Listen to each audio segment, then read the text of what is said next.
Welcome to this week's Oxford Analytica video briefing. I'm Stephanie Hare, Senior Analyst for Western Europe, and I'm here in conversation today with my colleague Yulia Rusanova, our Deputy Director of Analysis.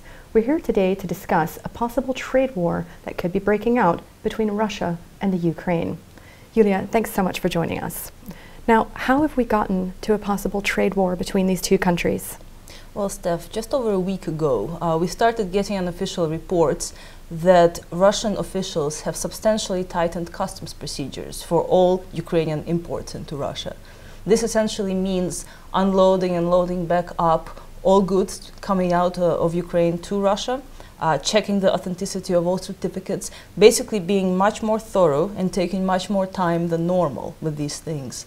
And this, of course, results in delays, in food spoilage, and lately pile up of about 1,000 rail cars on the Russian-Ukrainian border. And some estimates suggest that if these measures were to continue, the damage to the Ukrainian industry could be as much as $2.5 billion. But thankfully, after some high-level government meetings, it seems that the difficulties have stopped for now, and things have returned back to normal at the customs. Now, why is this happening now? Well, to give you a bit of context, in November, Ukraine is due to sign an association agreement with the EU, and that includes a deep and comprehensive free trade agreement, which would essentially abolish all customs duties for Ukrainian products and open Ukraine's borders to EU imports. At the same time, Russia is lobbying Ukraine to join the customs union, an association of Eurasian states, which facilitates trade in the region. And from the EU side, I imagine the union is looking to benefit and probably will benefit from the Ukraine joining. I mean, what do you think? Well, this is indeed part of a wider strategy of free trade agreements that we've seen Brussels pursuing with other countries, largely because growth isn't happening at the level that's necessary within the European Union and certainly within the Eurozone. So we've seen free trade agreements have been launched this year with the United States. They've been pending for a long time with India and Canada. Japan is interested, Brazil is interested. So really, the Ukraine, I think, was kind of hoping to get on that process, and for this to be happening now, really to be a sort of country that's being a sort of tug-of-war target between the EU and Russia must be very uncomfortable for it. I think Brussels isn't quite sure how to intervene. It doesn't have a lot of power in this. You see, exactly. And the issue is that the two sides of the equation, the customs union and the free trade agreement, are mutually exclusive, which is something Ukraine doesn't seem to either understand or admit publicly. In other words, if Ukraine were to let in EU imports to abolish all customs duties, Russia would have to take a more protectionist stance with its own borders. So Ukraine is now in a situation where it has to make a choice, something it has avoided doing for quite some time after the breakup of the Soviet Union. Is it going in the Eurasian direction or the European one?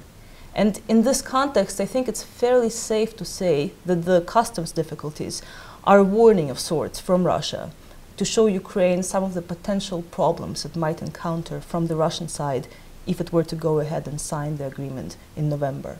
Now, I imagine that Russians wouldn't go quite so far as to implement these restrictive measures in the long term. After all, both Ukraine and Russia are WTO members, but we can be certain that there will be customs problems and trade problems for Ukraine.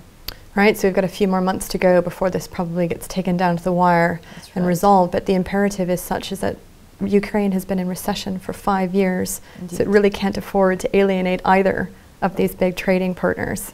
Yes, and it really doesn't have a good choice at this point. If it goes in the EU direction, it risks an economic crisis. If it goes in the Russia one, it risks a political one.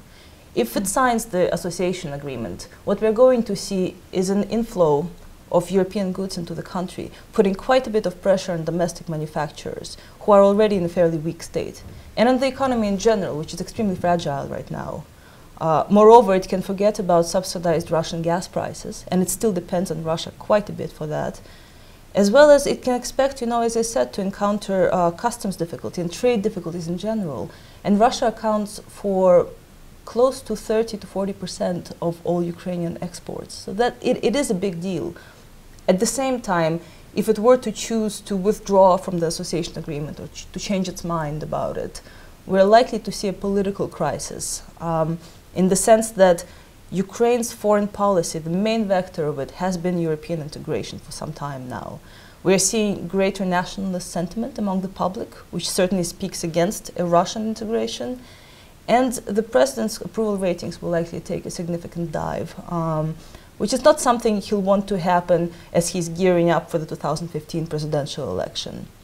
So at the end, I think while it's great that the customs difficulties seem to be over for now, I think it's likely a temporary development, and we will certainly see something happen in the future, given especially that Ukraine will most likely go ahead with the EU integration, because, in part at least, it seems to be considering the political factors as much more important than the economic ones. Thank you very much. It's absolutely fascinating. We will be following this story in the Oxford Analytica Daily Brief and no doubt discussing it at the Global Horizons Conference in September here at Christ Church, University of Oxford. We look forward to hearing from you if you have any questions, and in the meantime, we'll see you next week.